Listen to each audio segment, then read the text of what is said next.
raises their hand and says, hey, Rajan, I will help you. I struggle. And wherever there is a little bit of a middle position, everybody says, give it to me. Okay, so let me kind of raise my hand as the convener for ERA and tell you, ERA can help as a body. Because we have been encouraging there are a lot of small members that we have who are in this, for example, we have a member in Ludhiana, we have a member, now they've been vetted by ERA as excellent consultants, and hence we have a fairly stringent admission procedure.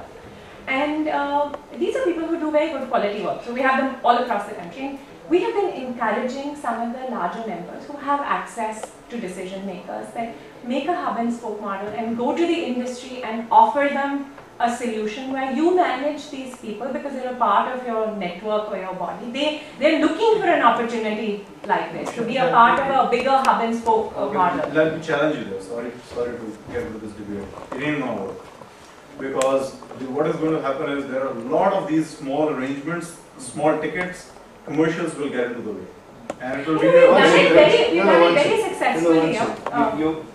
This is a two-way thing. Let me tell you your problem. When you go to the top level, you build relationships. Like you said, you know Sunny, you work with Egon. When you get down to the bottom, you're talking quantity.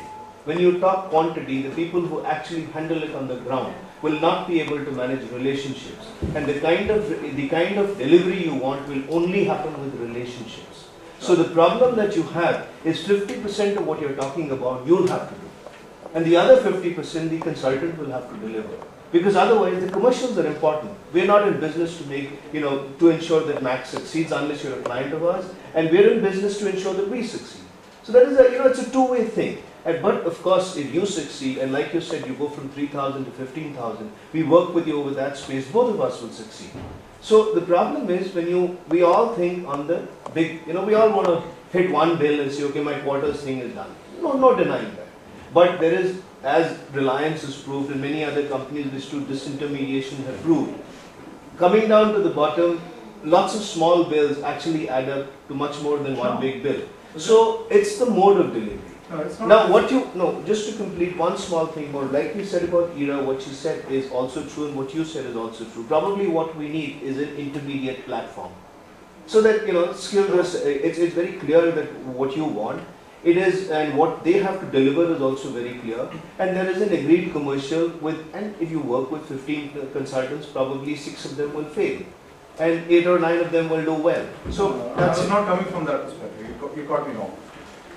Commercials are important in any business. Obviously, everybody works to make money. Yeah, that's not the point. The point is, when you have one body, which have 15, 16, 20 people working with it, they have all their own interests to protect. Very true. That's where the issue of commercial. That typically becomes. I tell you, we've done it very successfully for ITS and for IT. ERA has driven this out of Bombay, very, very successfully. And the reason is they bring together like-minded people in the hub and spoke model. Our job is not to in ERA is not to. It's not that I will be doing the recruitment. My job is to facilitate a hub and spoke model as an industry representative for another industry and offer it to you and say, why don't you try this since you failed elsewhere and let's see if this works. And that's the whole point of an industry body interacting. When we interact as ERA, or when I'm interacting or Mumbai is interacting, we're interacting as the body, we're not interacting as individuals. So there is no individual interest in that sense. The idea is that we have lots of small members who are ex-ITS. It would be worthwhile to explore it with insurance and see, can we do this well? We've been working with financial services and private sector for most of our time. But of late, we started working with the social sector. Yes, we wanted to. And we are finding people in the back of balloons. Okay?